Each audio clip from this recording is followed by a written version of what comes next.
la classe, la valise RTL, la case trésor, les jeux de Fabrice avec Sophie, Interville. Les émissions télé et radio créées ou popularisées par Fabrice se comptent par dizaines, faisant de l'animateur un visage familier pour des millions de Français. Mais le reconnaîtriez-vous si vous le croisiez aujourd'hui ? Presque 30 ans ont passé depuis l'âge d'or de la carrière professionnelle de Fabrice, entre la fin des années 1970 et le milieu des années 1990. À l'occasion de sa participation à l'émission de Jordan de Luxe chez Jordan sur C8, Fabrice, François-Simon Bessy de son vrai nom, a posé pour les photographes. L'occasion de découvrir que l'acolyte de Sophie Garel a bien changé, même s'il semble ne rien avoir perdu de son sourire et sa bonhomie qui ont fait sa popularité auprès des téléspectateurs d'Antenne 2 et de France 3. Les premières télés de vos animateurs préférés. Fabrice, le père de l'animateur, n'était pas un inconnu CIST en 1994, avec la fin de l'émission La Classe, où il a mis en avant de nombreux jeunes humoristes, que s'est arrêtée la carrière d'animateur de Fabrice. 21 ans plus tard, en 2015, Fabrice expliquait qu'il avait ensuite changé de vie. Je n'ai gardé aucun contact.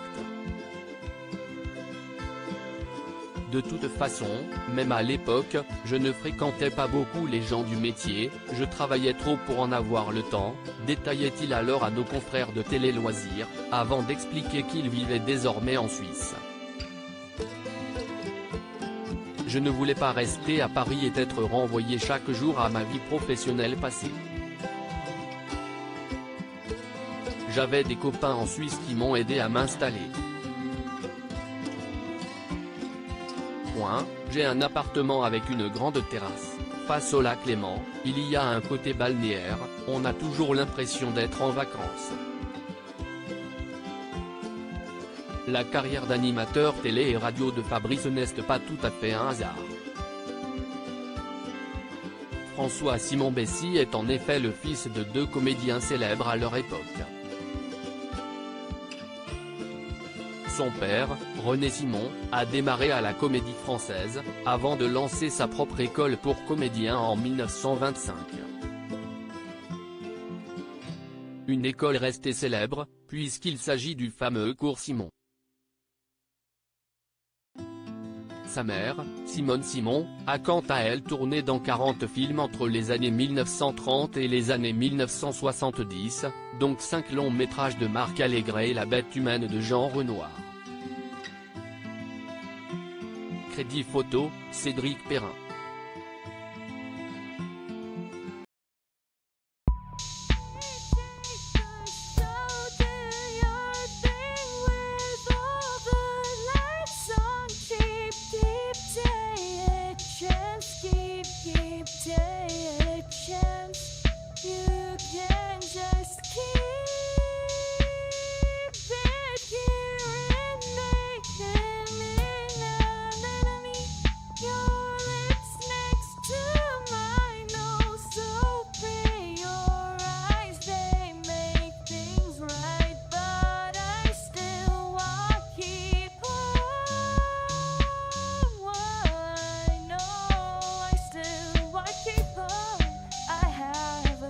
Keep it up, I have a